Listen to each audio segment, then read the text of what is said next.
Hi everyone, I'm Stephen Downs. Welcome back again to Ethics Analytics and the Duty of Care. We're still in Module 6. I kind of apologize for that because this is going on for quite a while, but there is a lot to talk about here, and a lot of this stuff is new and needs to be brought out and explained in some detail. So anyhow, Module 6 is the duty of care. And this particular video is on caring democracies. And this was the main focus of some writers. And I'm thinking especially Joan Tranto and Nell Noddings. But, it's a topic that occupies the thought of a lot of people who are writing about the ethics of care, and especially writing about the ethics of care in an educational context, because there's such a close relationship between the needs and demands of democracy and the resulting need and demand for an education system, and an education system of a certain type. So we're going to be looking at that for this particular video, and then after that we'll look more deeply into the concept of democratic education, which will wrap up our look at the duty of care. It's been a long investigation, a lot of videos, a lot of content, but it's really important to consider these topics when we get back, as we will in the next module, to looking at how all of this discussion of ethics plays out when we think about the decisions that we make when using artificial intelligence in education, in learning analytics, and in society generally. Okay, so I'm going to pick up where I left off, and in fact on the same slide, on the idea of unequal relationships, partly because I wasn't completely happy with how I dealt with it last time, and partly because this really is the logical place to begin a discussion of democracy and justice and injustice and community and all of that. So Sarah Lucia Hoagland argues that the idea of unequal relationships, which really is what's presumed in an ethics of care, are ethically problematic and consequently a poor model for an educational theory. I'm not sure that she's wrong here. She argues that on Nodding's account of ethical caring, and here this is all quoting from Wikipedia, the one caring is placed in the role of the giver and the cared for in the role of the taker. And, if we jump from this context to the wider political context, there's all kinds of rhetoric around the idea of people who are givers and people who are takers. The people who produce wealth in a society and the people who simply receive wealth from the society, etc. So the one caring in this relationship is the dominant one. To a degree, choosing what is good for the cared for, although we've talked about that, right? It's not a case where the carer simply says, this is what's good for you. But nonetheless, it's still the case that the cared for is put in the position of being a dependent, and very often in a position without any actual real power in the relationship. This comes up especially in schools where you have younger students, and there's not really much of a sense where you can say that the student has power in the student-teacher relationship. They usually have to bring in a proxy, like their parents or the school board or lawyers or something like that, right? Similarly, in healthcare, it's not the case that the patient has power with respect to the doctor, the nurse, or the hospital. And the way we know this is how poorly the concept of choice plays out in healthcare. In the U.S. healthcare, you have to pay for your care, which means that the relationship is a transactional one, and the relationship is one where, in theory, right, the patient could choose not to pay for the treatment and then wouldn't receive the treatment. Um, and the result of that is often death because people can't afford to pay for the treatment. So they pay for the treatment because what else are they going to do? Or at least they say they're going to pay for the treatment and then place themselves in a lifetime of debt. Now, this is not a power relationship here, right? This is not one where the patient has equal standing with the hospital. So it's not what we might call a free market. And so creating an ethics based on this unequal relationship is problematic. Now, I was thinking about that in between doing videos. We had to buy a new fridge because the old one died. Speaking of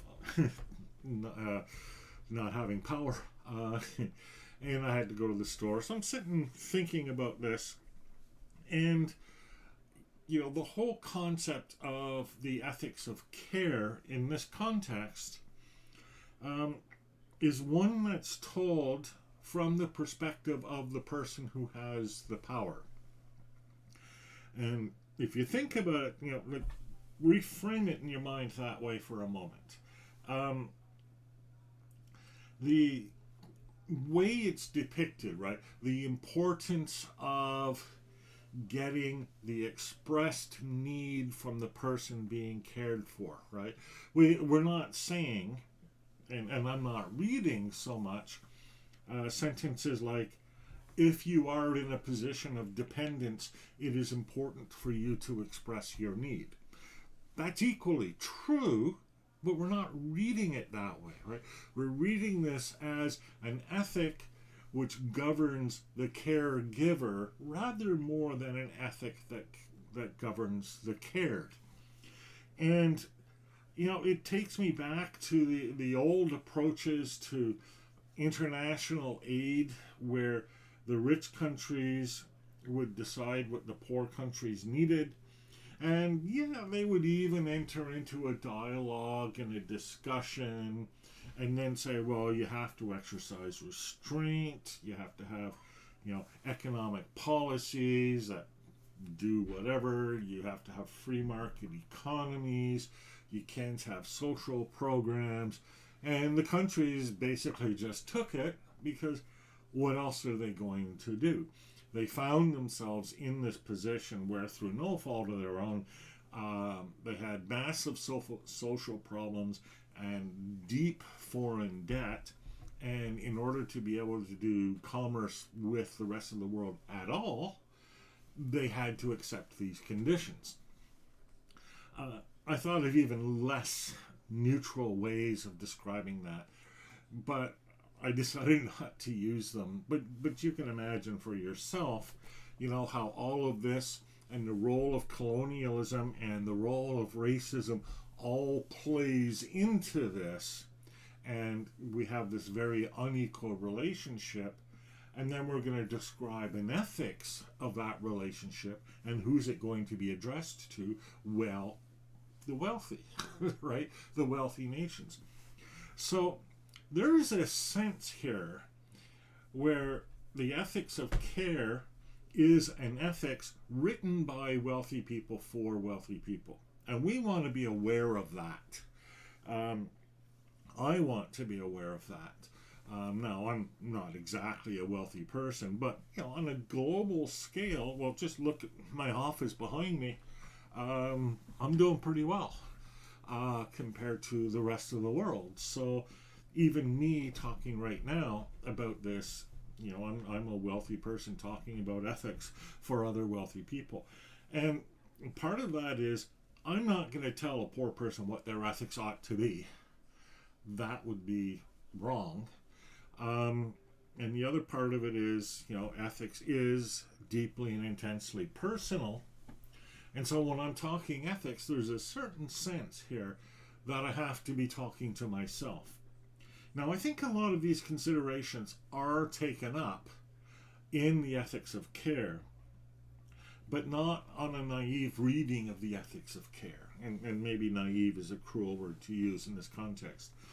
And I think that if we look at the ethics of care as also an ethics that creates what I call here a caring democracy, that we begin to at least approach some kind of understanding where the ethics that are in play aren't just an ethics of rich people.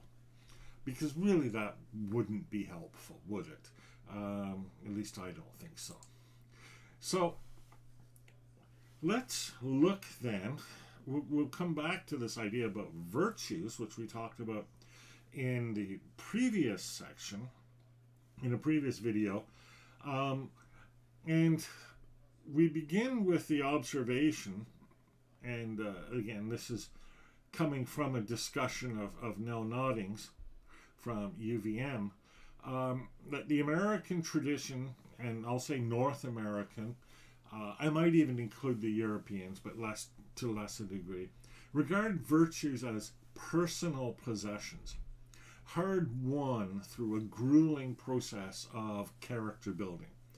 Now, you may recall in the previous video, I discussed whether we should think of virtue in that sense, where you have less virtue if you have less virtuous characteristics. If you're not as generous as you could be, it doesn't follow that you're somehow ethically less worthy. And that's what applies here. So contrast that perspective with John Dewey's perspective, where we have virtues as, quote, working adaptations of personal capacities with environing forces, right? In other words, working with what you have in the environment that you live in. And so Noddings draws from that, I think quite accurately, the observation that how good or how bad I can be depends in substantial part on how you treat me. So my ethical virtue, my virtue generally, isn't just a thing that I create. And that applies equally well for rich people and poor people. And we've had this discussion before in other contexts, right? A rich person isn't rich typically because they're more virtuous than other people, no matter how they're treated in Forbes or the Wall Street Journal. A rich person is rich usually because of luck. And if it's not luck, then again, as I've said elsewhere, it's a prima facie indication of criminality. In other words, wealth very often indicates a lack of virtue. But let's go with the luck thing mostly. So the luck aspect of wealth really boils down to how the rest of society treats you. And the way the rest of society treats somebody who lucks into wealth is it gives them money and maybe possessions. And sometimes in the olden days, people, right? Society, for whatever reason, decided to give this child who was growing up more money than it gave other children. Now, there were processes for this, like inheritance, right of primogeniture, all of that, right? We can talk about the processes, but it boils down to they received more from society than other people. And remember in the previous video I talked about how generous you can be. Bill Gates can be generous to the tune of $30 billion. I can't. Well, that depends in substantial part on how Bill Gates is treated by society as compared to me, for example. society, as it is currently constructed, grants Bill Gates the ability to form a company, the ability to retain ownership of software and only license it out, the ability to retain copyright, trademarks, patents, and therefore charge royalties for things, and so on, right? There's the whole business structure that enables the wealth of Bill Gates. So that's the observation here, right? My individual virtue, my ethical standing, or even indeed my ethical possibility, is not independent from social virtue or social ethical standing. And that's a really important realization. And that's something I think that really distinguishes an ethics of care from the other ethical theories that we've been looking at, which are mostly focused on personal, individual ethics of choice as made by rational individuals, right? And the different ethical standings, or the possibility of an ethical standing for a society or a community, is relegated to something like politics or whatever. And I'll be honest here, I've said on many occasions that ethics is the domain of the personal, and I still believe that, despite what I've just said here. And politics is the mechanisms, the set of mechanisms that we need in order to have us avoid killing each other. So I don't consider politics to be part and parcel of the distribution of resources of a society. But you know, there's some fuzziness and some overlap here. So, given that, then, the duty to act as described by an ethics of care isn't like a Kantian kind of duty that is based on a deontological theory where a rational person considers what the various options are. For example, whether the principle one follows can be expressed as a universal and followed by everyone. It's more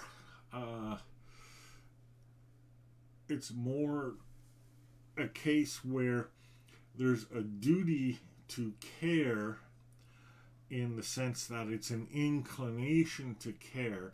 It's, you know, I've talked already about the motivation or the urgency of care as compared to this more rational thing. And this is Britannica talking, and remember we have two male authors writing in the Britannica article. This impulse, better to call it, I think, a sentiment, is obligatory in anyone who aspires to the sense of self as a moral, caring person. Now, that's not it, right? That's a reading of the duty to care as a personal, individual obligation. But it's not something that you can pull off just by yourself. So it's a lot like climate change, right? And there's, in a lot of cases, people are talking about, well, you know, climate change is a matter of individual responsibility, and that's why we need to choose to drive electric cars, use public transit. We, for our new refrigerator, needed to make sure that it was energy efficient and Energy Star certified and all of that. But, you know, someone like me can't do much about global warming. Just, there's a limit to what I can do. I try to keep a pretty low footprint, and for the most part I succeed, but it's society as a whole that is going to have to make this change. So even if the climate presents itself to me as something that is urgently needed to be addressed and therefore calls in me a duty, and I can't really be thought of as a moral, caring person unless I deal with the environment. It is nonetheless a social thing. And we tend to think of social things as things that ought to be organized rationally. These rankings of duties, these universal obligations, etc. But here, what we're saying is that the inclination to care is the important thing that ought to govern our society, and not just business as usual. You see the distinction here. So that leads us to talking about how our duties extend outward. So, quoting from Jenny McNess, who wrote a really nice summary of Nell Noddings, universal caring is impossible. Conflict and guilt are inescapable risks of caring. We can't do all the caring for all the world at any given time. No individual can. And again, our caring is not independent of our social, economic, cultural, and other contexts, right? At the same time, here's Toronto speaking. Virginia Held's most recent account of her ethics of care treats the global as a meaningful level of care, in addition to the level of the intimate interactions of the household. For example, if NGOs can create connections that foster care, that's nothing but good. But as long as the nation state remains the container within which care is allocated, then global unjust inequalities of care will exist. And that's because the nation state acts in its own self-interest. It's kind of like, if you care only about your immediate family, that's not really an instantiation of the duty of care, because your family is embedded in this social structure, and what you do impacts people around you. So that's why you don't burn tires in your backyard, even if everybody in your family says it's fine, right? And countries are the same way. If we think of the country as a family, well, some countries have been burning tires in their backyard, and maybe they shouldn't have, but they didn't consider what the impact of burning tires would be on other countries, especially countries that can't even afford tires in the first place. Okay, stretching the analogy a bit too far, but you get the idea, right?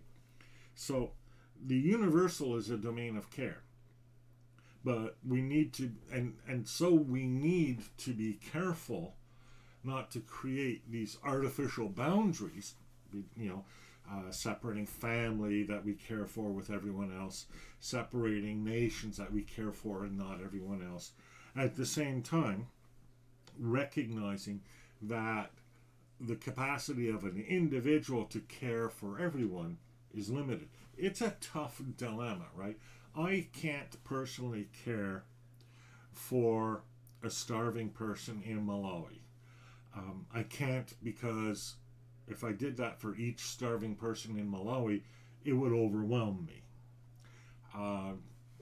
At the same time, I can't consider the starving person in Malawi as external to or not part of what I understand to be the community about which I should be caring, right? The starving person in Malawi should generate in me some urgency to act, even if I can't care for that starving person in Malawi. It's a tough thing to express. So I could throw numbers and maybe express it that way, and it's a bit of a bad way to do it, but it'll get the idea across, and that might be. So if I fully cared for the starving person in Malawi, that might be $100, right? And I can't pay $100 to every starving person in Malawi. I just don't have that kind of money. But if I can see myself as being in a position where the starving person in Malawi matters to me, then as part of my political action, and perhaps the political action of everyone involved, my community as a whole can make that $100 available. And that might mean, like, maybe 1 cent out of my pocket and 1 cent out of everyone else's pocket to make sure that that $100 is there for the starving person in Malawi. Okay, take that example as what I mean, except ignore the numerical quantitative aspects of it, because it's not going to be simply reducible to quantities. And that's kind of what I mean. And I think, the literature's all over the place on this, on what you can care for, what you can't care for, what your sphere of caring is. But I think that really is the only consistent way to talk about a duty of care. So we need to be thinking, in other words, about community. Community qua community. And again, there are different levels of community, right? There's the people on my street, the people in my town, the people in my province, the people in the world. All of those come into play. So, and what we're trying to do here is, quote unquote, build community. So this isn't about me as a rich person helping poor people. This is about me as a member of a community working toward a community such that there aren't poor people. So now we go to bell hooks. To build community requires vigilant awareness of the work we must continually do to undermine all the socialization that leads us to behave in ways that perpetuate domination.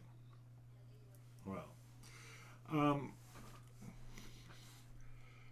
that's kind of a hard thing to grasp all at once. I've put images, and I took that quote, put it in Google, and this is what came up.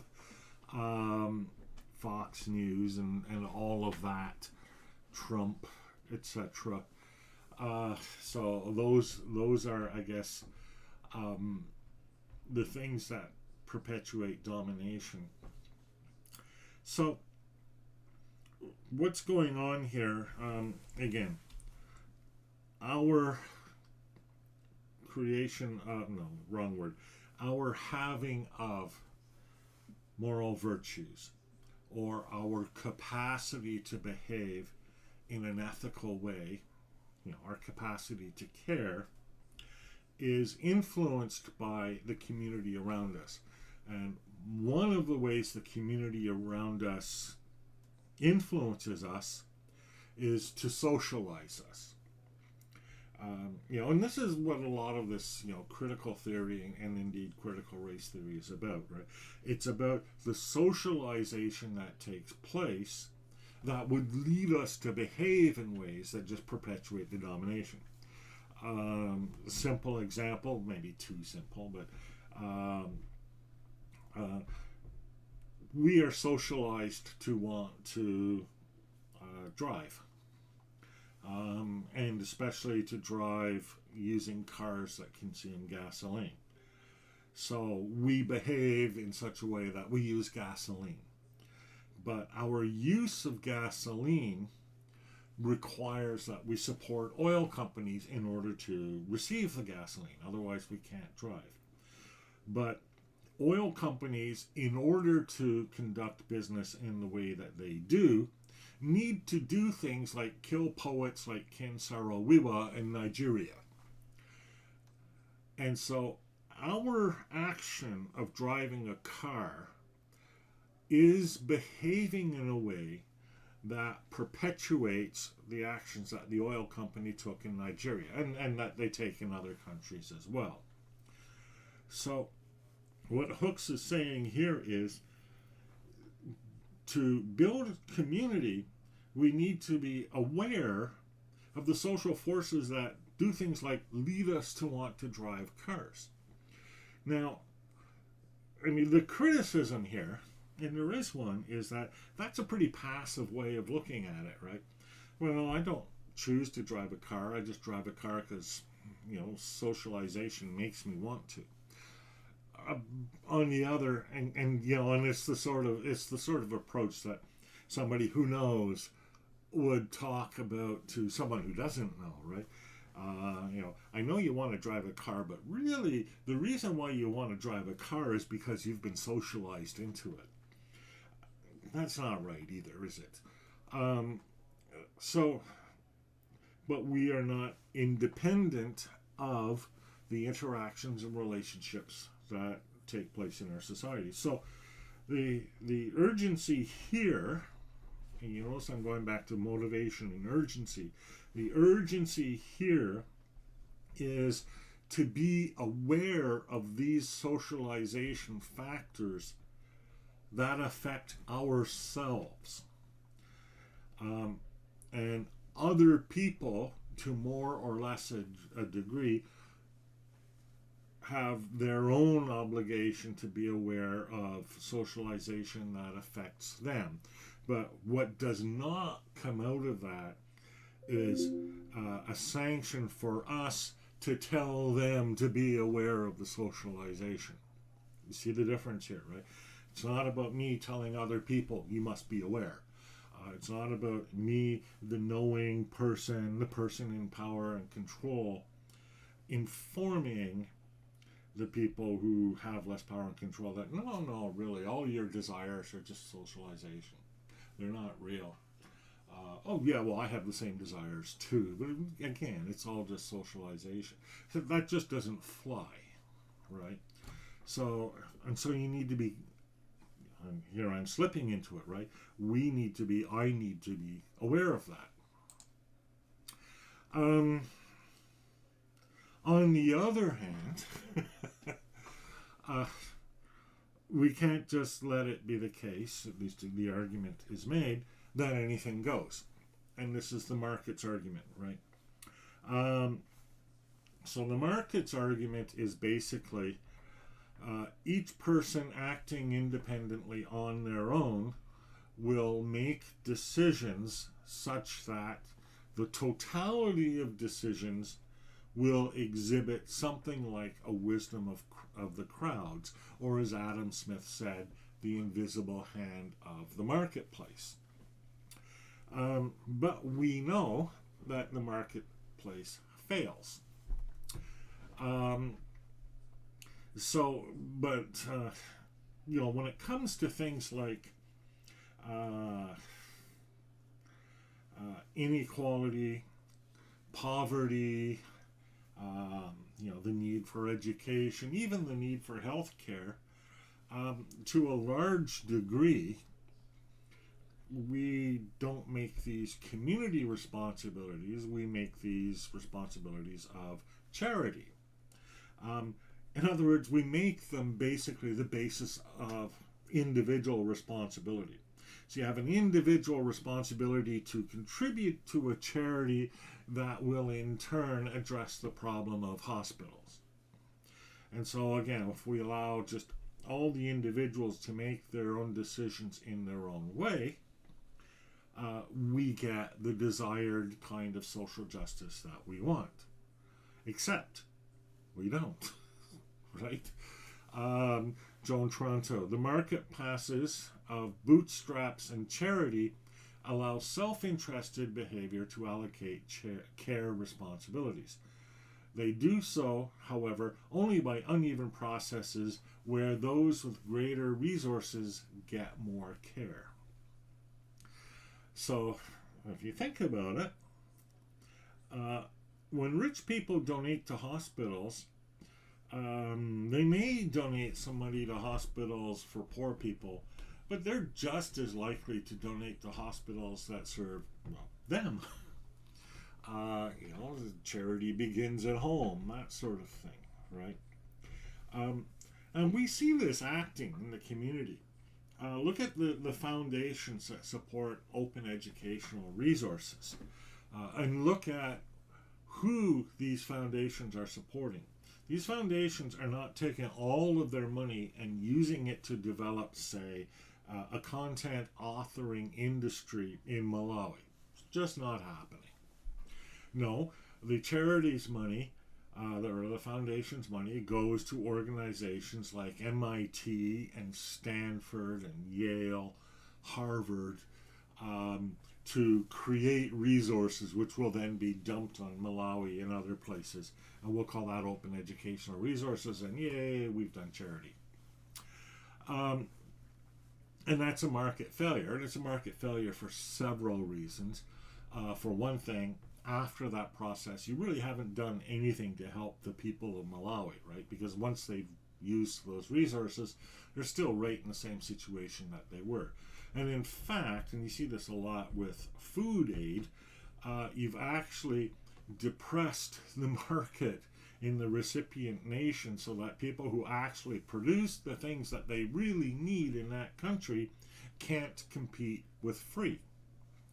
And that's an objection that a lot of people have raised with respect to open educational resources as an argument for allowing, commercial resale of these resources. But again, all you've done there is create, an intermediary sector which takes resources, adds a price to them, and then sells them. And you still haven't developed a market capacity in that country. So market, this is why John Toronto calls them market passes, right? These are passes, and I've mentioned this before. They're things that you can do instead of caring, right? They're a pass, like here's my pass, I don't have to care because I've provided charity. So, I've done my bit. And in fact, it's even worse.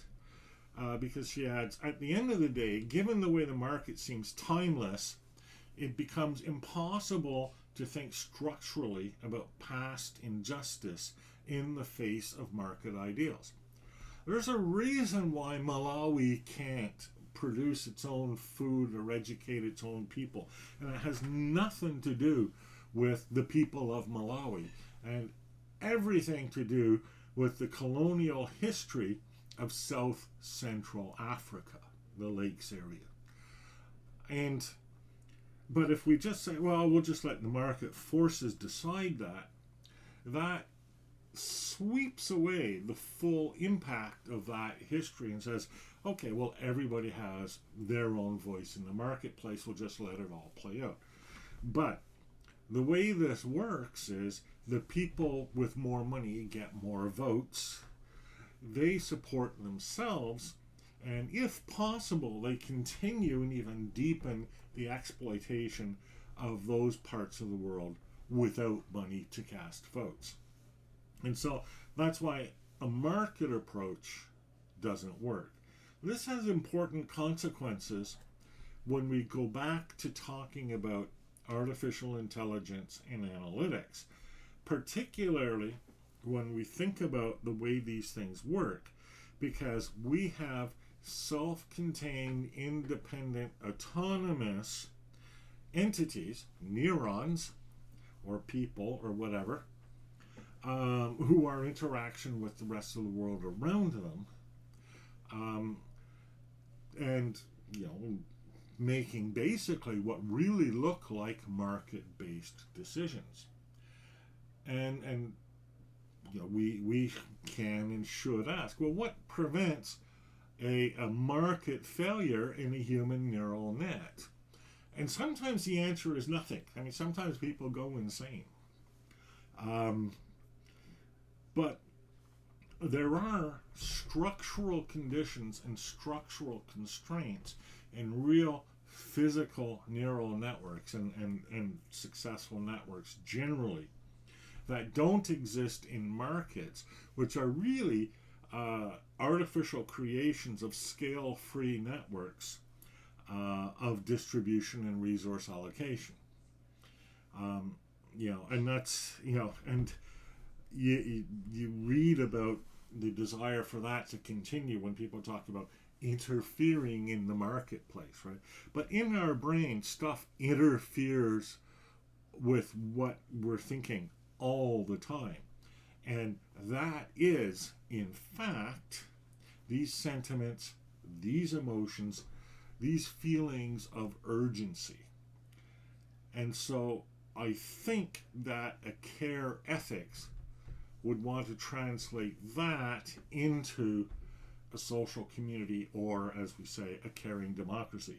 A democracy that's caring might have a market structure, but that market structure is going to be secondary and dependent upon the caring urgencies that are created by facts about injustice, poverty, oppression, and the rest. And the question is, what are the mechanisms for enabling that? How do you get it so that the marketplace, if you will, has a sense of care? Right now, we've actually written that out legally out of the marketplace. The major players in the marketplace literally can't care, and that's a problem. And that's why that's one of the reasons why we have market failures. Different kinds of injustice arise from different causes. Here I'm drawing from Mahabali and others who are talking about open educational practices specifically, but we could talk about caring practices generally that respond to different kinds of injustice. So we have three major types listed here. I'm sure it doesn't exhaust all the ways that we can create injustice in this world. One of them is economic injustice. Simply, in economic injustice, there's a redistribution of who has access to resources and who doesn't. And the causes of that, we've talked about that already, inheritance, structural factors, all of these things that give Bill Gates $30 billion and someone in Malawi $3. That's all of those factors create economic injustice, and an ethic of care would be directed toward redressing that injustice. Similarly, with cultural injustice, this isn't so much about money and resources and access to goods and services, but recognizing and valuing people from different cultures, or those cultures themselves. Here, as it says here, recognizing their culture in it, or going further to address the root causes of cultural misrecognition with reacculturation. Pretty bad when I have to do phonics in a live video, isn't it? We've experienced in this country, for example, a systematic attempt through the process of residential schools to eliminate and expunge from the face of the earth the indigenous people's cultures, including their language, their tradition, their sources of traditional knowledge, their religion, etc. And an ethics of care would respond to that by reaffirming the value of those cultures, and going further to address not simply the fact that we attempted to eliminate the culture by reviving the culture, but going deeper and asking why we ever would have thought that was a good idea in the first place. And there are places elsewhere around the world where this sort of attack on individual cultures is still taking place. And we can think of some prominent examples, just watch the regular news. And we have to ask globally, right, why is it that we would think it's a good idea to eliminate a culture? And how can we address those factors in society that make this something that people believe? And then there are political injustices.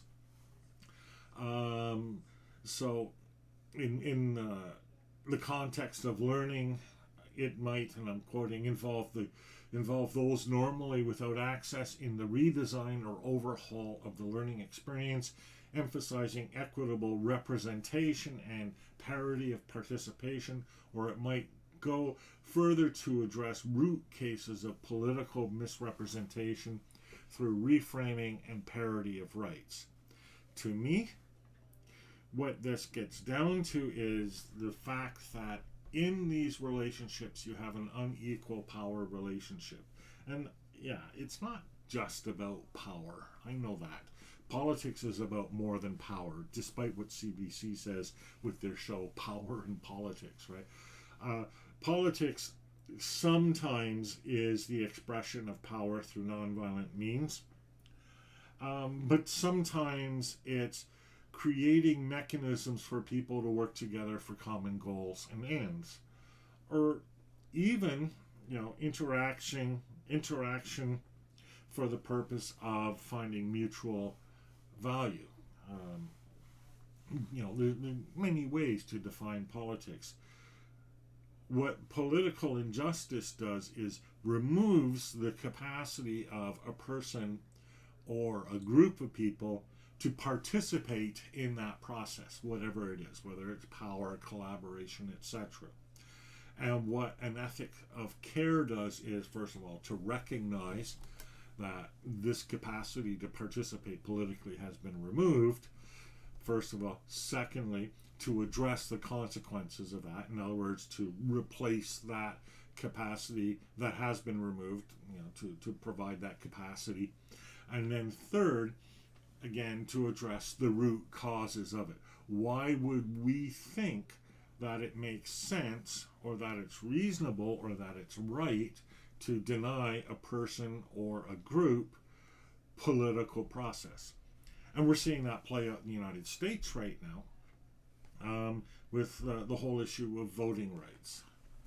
And an ethic of care would take care to ensure that everybody has access to their right to vote, and would prioritize that over abstract rules or principles, or, as the case may be, hypothetical fears or concerns, or perhaps the simple desire of one group to dominate another. And there, again, we've talked about this. There are many causes, many ways in which someone's capacity to care may be diminished. And that's an important factor here, I think. The people who perpetuate economic injustice, cultural injustice, and political injustice, it's not simply that, you can't simply say, well, these are evil people, and obviously have no virtue, and we must simply oppose them. Because, as we've stated already, they, as individuals, are not independent of their own political contexts. Somebody living and working in Western China is not living and working independently of the context in which they find themselves. Somebody living and working in Alabama, similarly, are not independent of that context. And there's a broad scope of socialization, a broad scope of social and political infrastructure, and facts and history that all play into their thoughts and feelings about injustice and whether the ethics of care should apply here and how they should apply here, etc. That's not to hold them blameless, but it's different from just saying, well, these people are just wrong, let's oppose them. And it means going after the structural relationships in a society that create these kind of injustices. That's why I talk a lot when I talk about networks, not about the contents of a signal from one person to another or one neuron to another. I'm kind of concerned about those, but not nearly as concerned as you might think. And I would never try to manage a network by examining the contents of those individual messages and making sure only the ones I like get through. It's just not efficient. I'm interested in the structural processes. What are the mechanisms by which connections between individuals grow? What are the limits on the number of connections, the natural physical limits on the number of connections a person can have? How much influence can one entity have over another, right? How much resistance is there to the propagation of a signal? We see this come up a lot in theory of epidemiology, epidemics, pandemics like we're having now. And what they're after here is, on the one hand, they're trying to get everybody to wear masks, and they're trying to get everybody vaccinated. The purpose here is not to go after each individual instance of a virus and kill it, but rather to prevent the spread by reducing the likelihood of one person passing it on to another to a low enough probability value. And the cutoff is 1, right? If the probability is lower, then the virus is less likely to spread. That's why we vaccinate. That's why we use masks.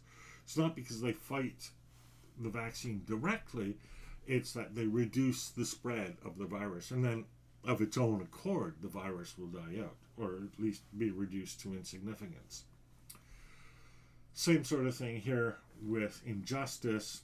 Same sort of thing with open educational practices. Again, it's not just about here's some content, you can have it, or here's some content, I'll convert it to commercial value and then sell it.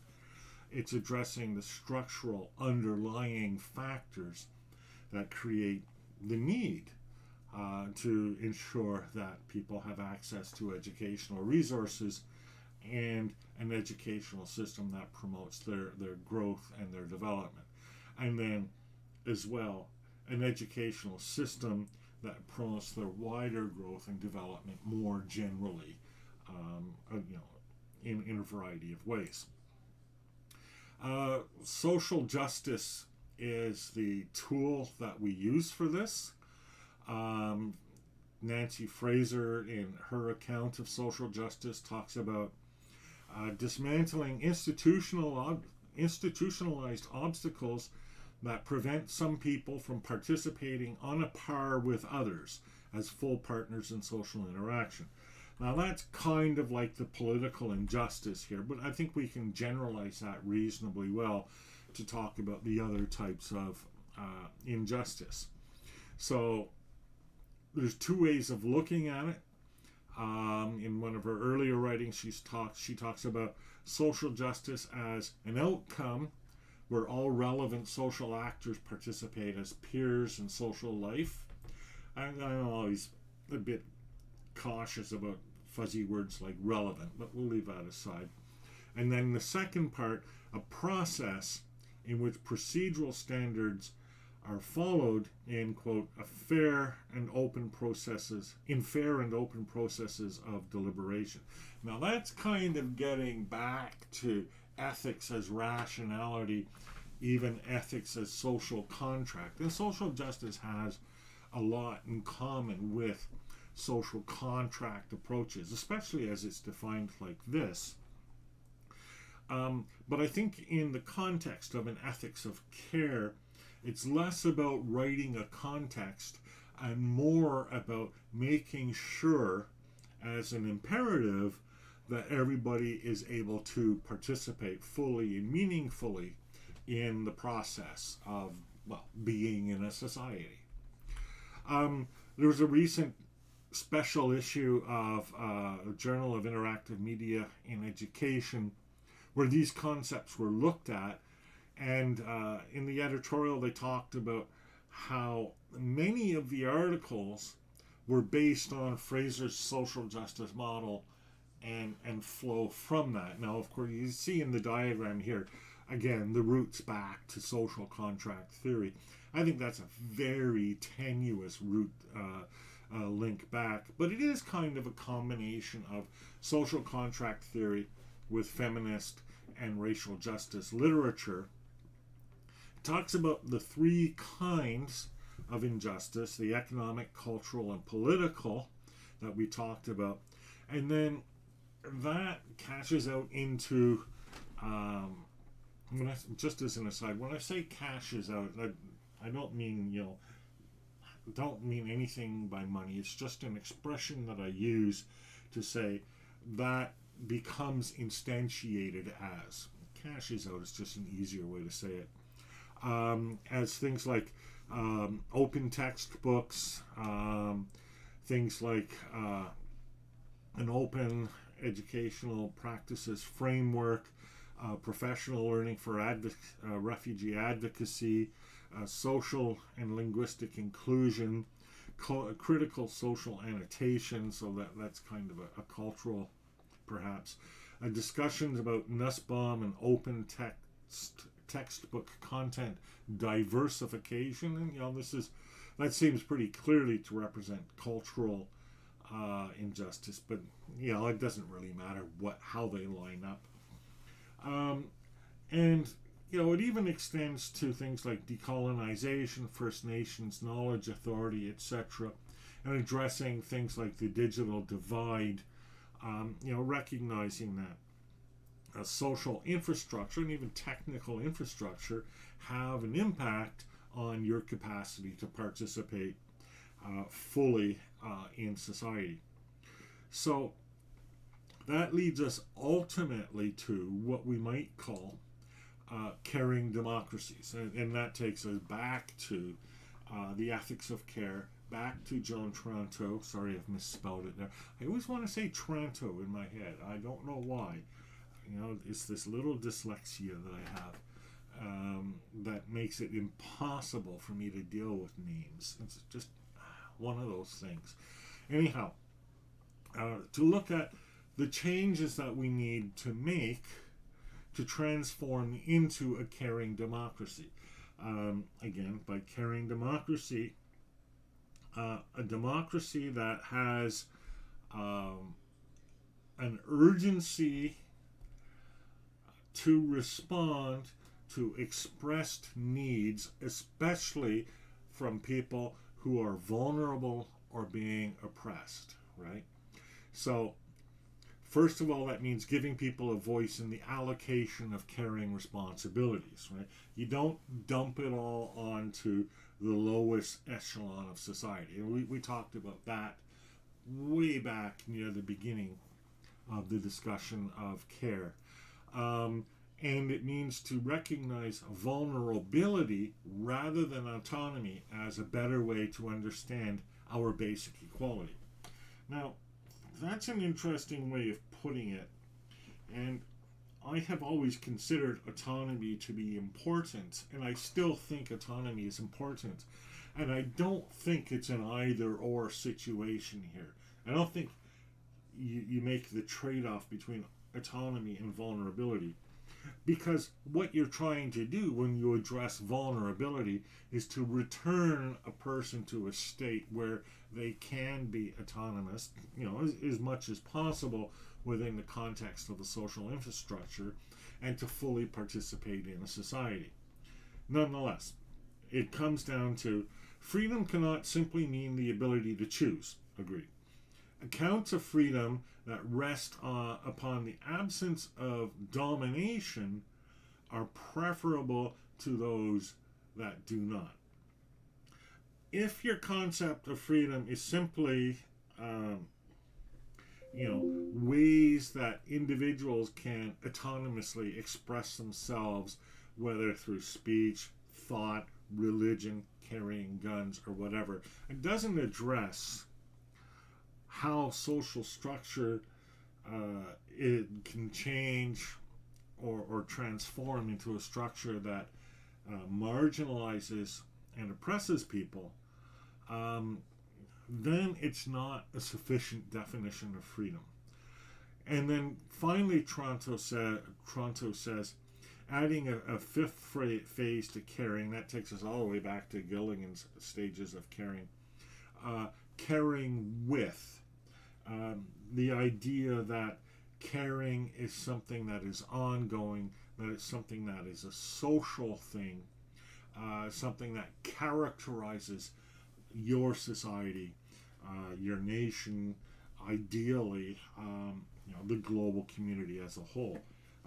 Understanding that a truly just and free social order would make addressing the needs of the most vulnerable its primary responsibility, rather than, say, arguing about economic systems or belief systems or competing ways of framing the world, framing value, rights, goodness, ethics, and all of the rest of that.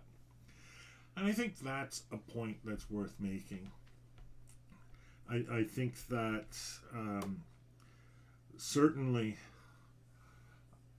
we don't have a properly and fully functioning society if we have, especially large swaths, but even individual cases where people are being oppressed, people are living in poverty. It does kind of go back to the idea, and you could probably find it in there, of every person being of worth and of value. But the reason why you treat everybody, the reason why you address vulnerability first is not based on an abstract principle that everybody is of equal value, because then people can just disagree with the principle. It becomes an imperative because of the way poverty and misery and oppression make us feel. And this ethic of care, in addition to motivating individual action, should overall motivate wider social action. And so the objective of an ethic of care, I think, is moving ourselves to a place where these imperatives can have an impact on us and influence us to action. There are different ways of doing that, different ways of approaching it, but ultimately I think that's probably what it boils down to. So that's Caring Democracies. I still want to talk about a democratic education or pedagogy of care, and that'll be the next video. So, and might wrap up the series. I'm not sure if that'll be the last one or not. It might be. It probably will be. And then we'll do the wrap up and summary. So thanks for listening. I know this went on for a while, but I think it addresses a really important aspect of the ethics of care, and I think makes, the considerations in this video are considerations that make the ethics of care stronger, more defensible. And that's a big part of what I'm trying to do in this discussion. I talked about all the caveats off the top of these presentations. I probably should have said more about what I'm trying to do here is represent the position of ethics of care in a strong and not defensible, that's the wrong word, but in as strong and robust a way as possible, so that people, including myself, can see why it is intuitively appealing and why it has become so popular recently. So that's it for this video. I'm Stephen Downs. Thanks for coming along with me for the ride, and I'll be talking to you in the next one.